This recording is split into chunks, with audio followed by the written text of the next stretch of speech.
Yeah, so me I went to salon and you went home. Mimi nikaenda nyumbani juu niko na fare. Actually I didn't take your money. I catered the whole bill. Nikamwambia I do have to. Really? I know that feeling, yeah. Kama shalipa.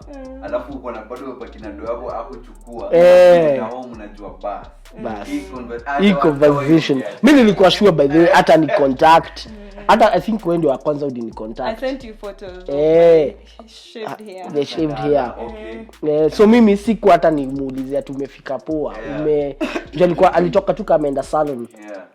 Ndio alikuwa enda kunyolewa. So me I didn't expect anything. Plus now what I was feeling is I need to win her back. Nitafute do. Nimsort.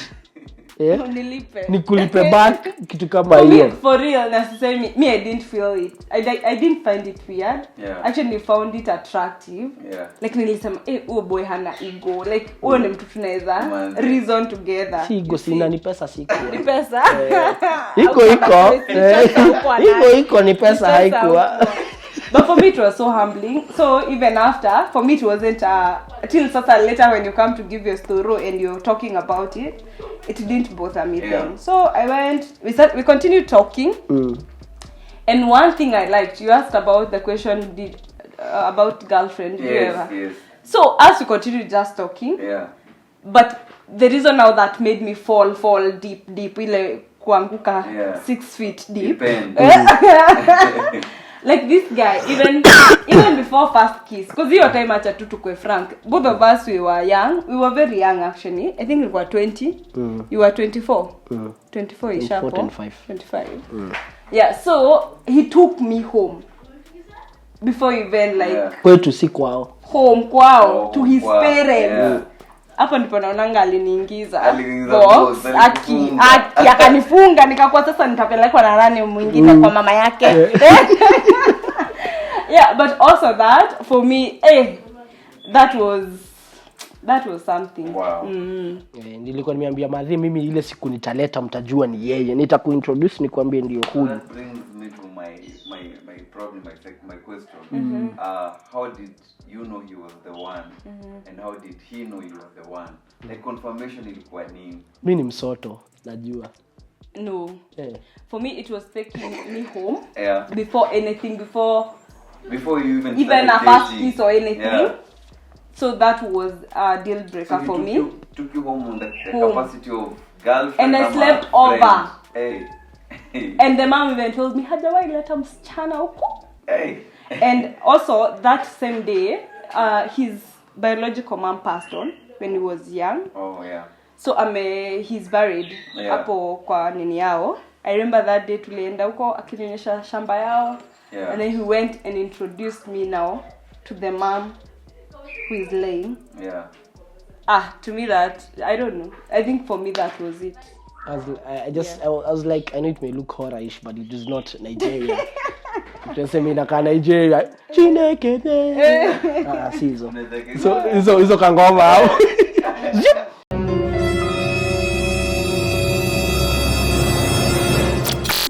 I was like at this actually that's when I proposed to you to be your girlfriend. To be my girlfriend. Nilimpeleka around. Then I was like, I bet hey baby, you were romantic back then. What changed? I babe. Okay, I'm sorry. Sini nguo tu nimebadilisha. So I was like, okay, let me just take her around. So nikampeleka around, show this is a place. And then she already knew about my mom. My mom passed when I was 10. So nikamwambia by the way, let me show you where we laid mom to rest. So when we went there, nikamwambia this is where we laid mom to rest. And then I was like, mom, meet your daughter-in-law. So that's when I started throwing hints. So when I'm introducing, I was like, let me introduce you to mom. I was like, V, this is mom. Mom, meet your daughter-in-law. And nikaanza kumwambia I love her and I want to marry her. And that was it. Like I didn't do it directly to her. Like be my girlfriend. I was like throwing it indirect that I'm introducing her to my mom. Yeah. Wow. And the rest is history. And drops mic.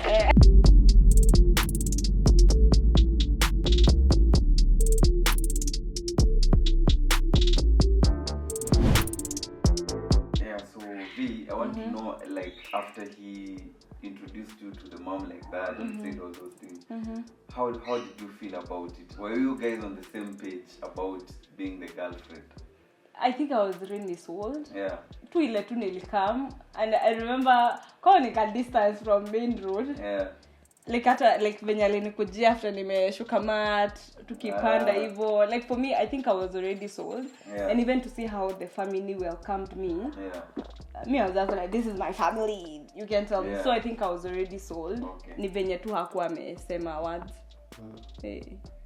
That's true. So how would you describe your dating period? Like now after that? Are you even ready? Yeah. Sasa ndio story iko kubwa. I'll say our story is so unique. Yeah. Si hatuna ile ya we met, we dated, he proposed, we did our wedding, and the rest is history. We are happily married. This is our 10th anniversary. Yet Willianza. Ours started. Yeah, ours was a lot. Okay, as I said, we were very young. Yeah. Then me, I was from Longonot, Shags. Yeah. Raised by my mom. My dad was working in Nairobi most times. So I'm just in this Nairobi, because for me I wouldn't even say I had dating life per se, even before Sam. Yeah. And so now we are joining to be girlfriend, boyfriend. Yeah. With zero clue, by the way. Zero clue, because unaona Sam pia since atoke high school, he's now 25. Yeah. Amekuwa With situationships. Na amekuwa majuu. Au kurudi majuu. Sikurudi. Unaweza rudi hata wewe. Angalia ile mali niko nayo hapa. But that was even like a year after. Yeah. So but I don't think you were to go. I wasn't to go because again nilikuwa nishachukuliwa kwa QTV. I was doing a program in QTV. Maisha bure. Yes, so that was like what made me not to go back, because I was like, I still want to push film media. Is my thing. Okay. So there I was doing graphics. Yeah. I'll enjoy by not like working with cameras and all that. So at this point we are just trying to actually, when we decided we were going to be, I didn't even know how to continue, because I had never been in a relationship. Yeah. By the way, you had never dated. Because hizo zingine ni situationship, because even I remember previously before her, it's another lady who was a school girl, so mnaonaga akifunga shule. So it was not nini, and I was also young. I was like, I just cleared high school. So I can't really count it like I was in a relationship. So this is the very first one ati mko ati si wote tumemaliza shule, tunaweza onana ile time tuna.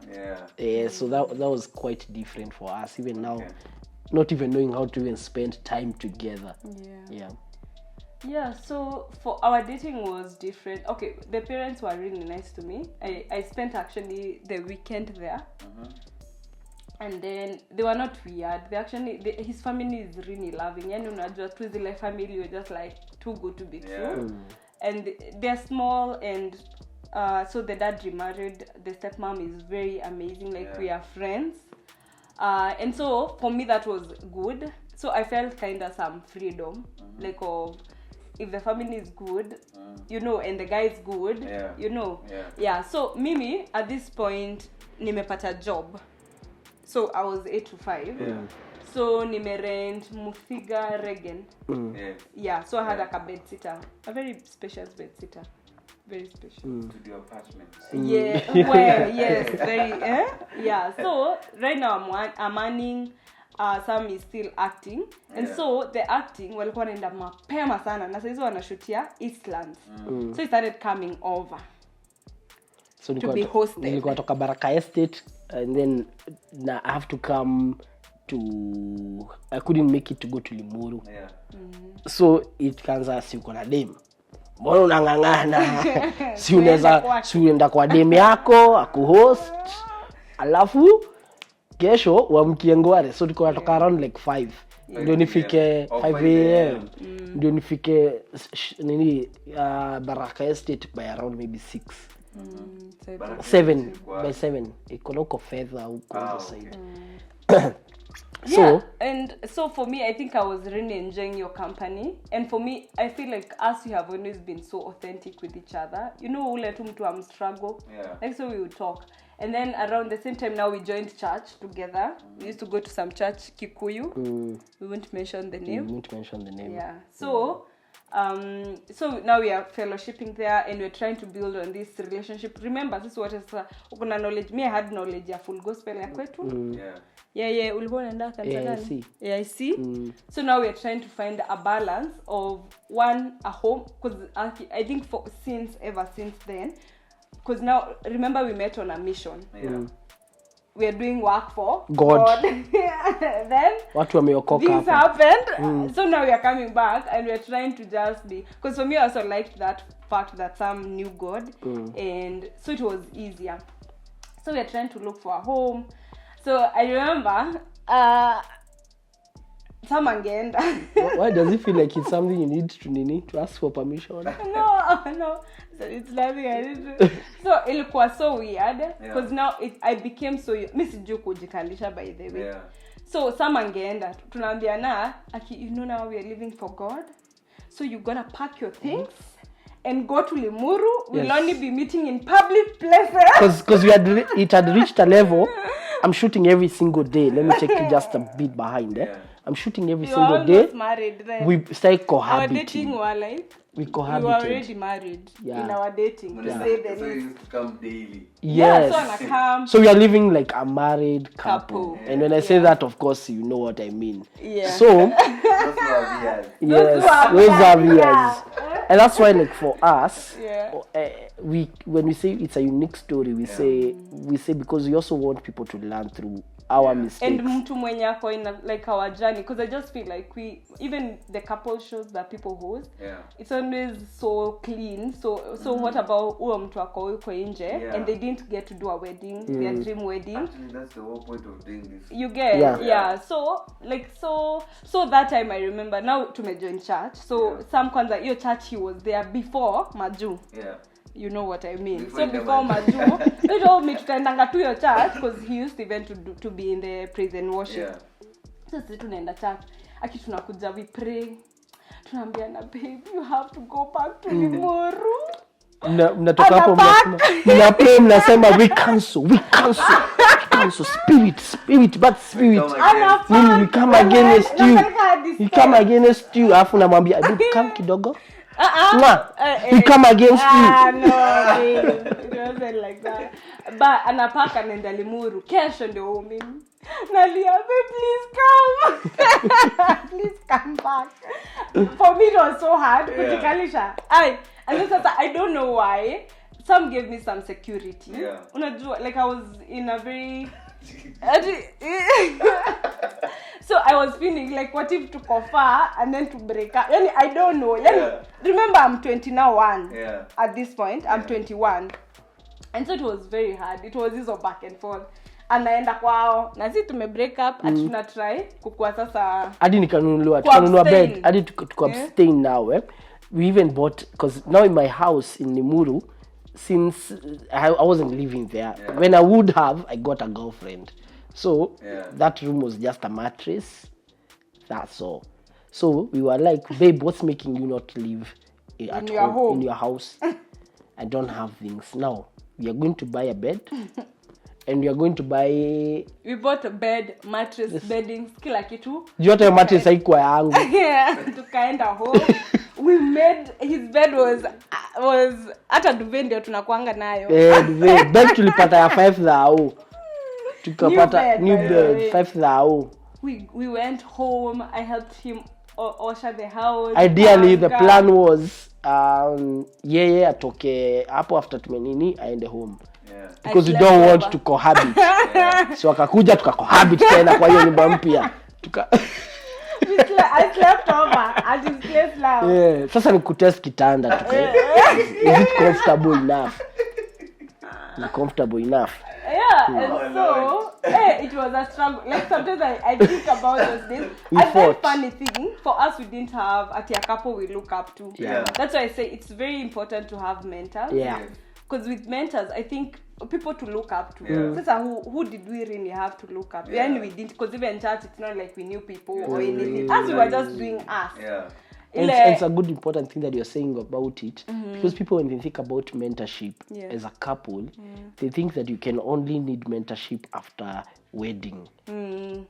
Like as we are married now, we need a couple mentor. But I think mentorship starts from that time when you start dating.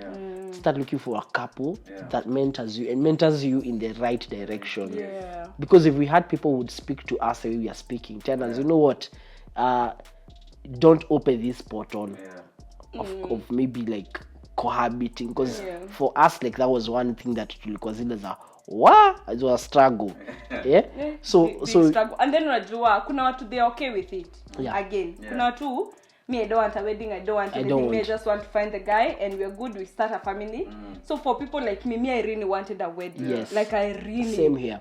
Imagine myself in the white gown walking down the aisle, and same for him. You see, so for us it was that thought of like we would miss out on that.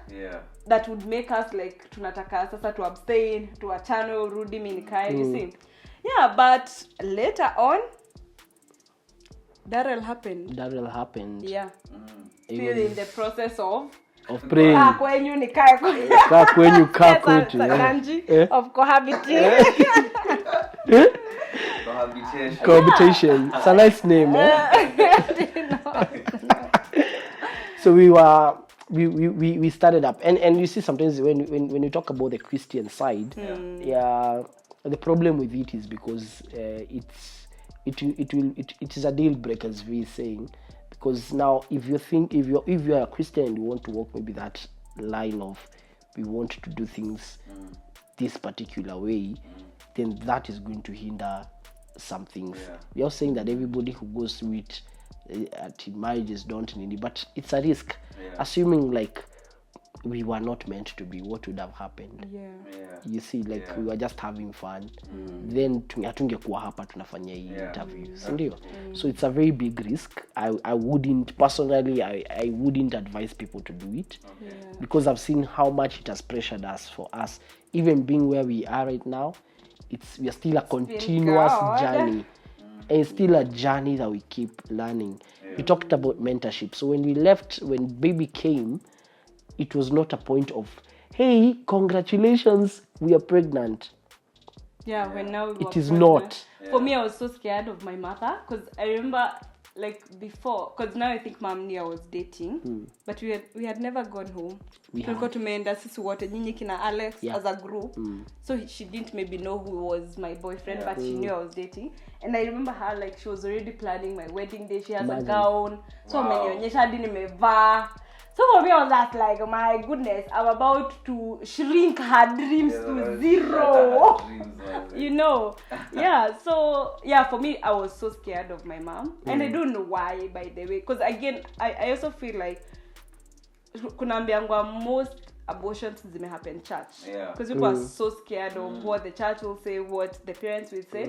So, but you forget that's a sin by itself. Like doing that, one, you're putting yourself at risk. Because you can die. You know, you had rather risk your life than people getting to know that you messed up or whatever. What happens is a lot of people are failing today. A lot of young people, because they're putting they're putting let me say reputation before character. And you see that God is not a God of looking at it. He doesn't look at your reputation.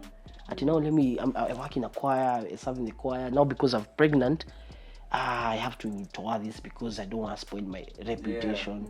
But now, when you don't spoil this reputation, you're spoiling God's reputation of you. And yake ni mbaya kwa sababu yako imekuja na umespoil character yako. Because umechange kukua the choir master to a murderer. You just murdered your own child. It will change you. It will change you. So I think people just need to look at that. And it was not easy for us, as she's saying. I remember going to. I cannot keep this baby. Yes, it was. Even me, I was like no at first. Then I'm like, babe, let's keep it. We had to, and God spoke to both of us, because I won't lie. It was a thought that came. Let's not beat around the bush, say we were like, no. It was hard. I just finished doing Man Enough. And ati now hadi amefanya graduation. Nimegraduate. Nakwambia baba yako nini? Then after graduation is when I'm being told we are pregnant. I mean, it's a time I'm trying to be, and me doing Man Enough is at a point where I'm trying to structure. Remember tunashinda tukisema you are younger. So we were not having mentorship. Yeah. So this was at a point for us where we are trying to get footing. Yeah. Me getting footing as a man, or to understand what actually a man means. Yeah. At that point hata niko zile za hey, kulingana vile nimelan kuhusu what a man is. Hata sifai kukuwa na visa hii. Nafaa kukuwa tuna separate time yetu nini because inshallah unajua ukishasoma hivyo everything is fresh. But now it has happened, and we had even talked to our dads and told them we are gonna make them proud. Now it's me telling dad the following Saturday. You're not thinking I'm of making your it grandma. like it was harder for you. Because we had promised them so much of what you are going. We had. But you made him promise with a grandpa. But first, grandpa. but we had told them we are going For to. them, you know, I figured. Yeah. You see the things we see as a mountain in our heads. Yeah. Actually, because of what other people Yeah. think. Mm. To them, it's like. You know, like it's yes, kuna hiyo like Yeah. I would have wished better for Yeah. you, but it's never really a deal breaker. It's Yeah. not like that. Now you're disowned. You're not my Yeah. child. Yes, 'Cause there's I- always a win. Yeah. As in, for that person who's watching this video and feels like, I'm pregnant and I serve God, and or maybe I'm pregnant and my dad and mom, they won't understand this, so I have to flash it. Yeah. As in, I tell you, there's always a way. Yeah. And God you're worried speaks. for nothing. You're worried for nothing. Yani involve to God, because again nobody is perfect. Unajua wewe una scene yako different ka huko, mimi hii ndio yangu. Now you can turn situations around. You see, because now for us, some told dad first, his dad, so now I knew your plan hakuna haiwezi happen. Utaenda useme mtoto alienda wapi. And so the men from his home wakasema, now I need to go to his home because he cannot be at my place. Ndio waende home. So I went to his home. Now we had made a bed, so we had a bed already. Yeah. So tulibeba two utensils na Tulibeba two viti. utensils. So we went home, and now they went to my place to stay. Yeah. Now, Sisi ndio tuko la buzi yenyu. Tulivunja mguu. Tulivunja buzi yenyu mguu. Yeah, we broke your goat's leg. Is it goat? Yeah, you're the goat. the goats, the greatest of all time. So Hey, that's a good one. how it happened. Yeah, so that's what happened. Wow.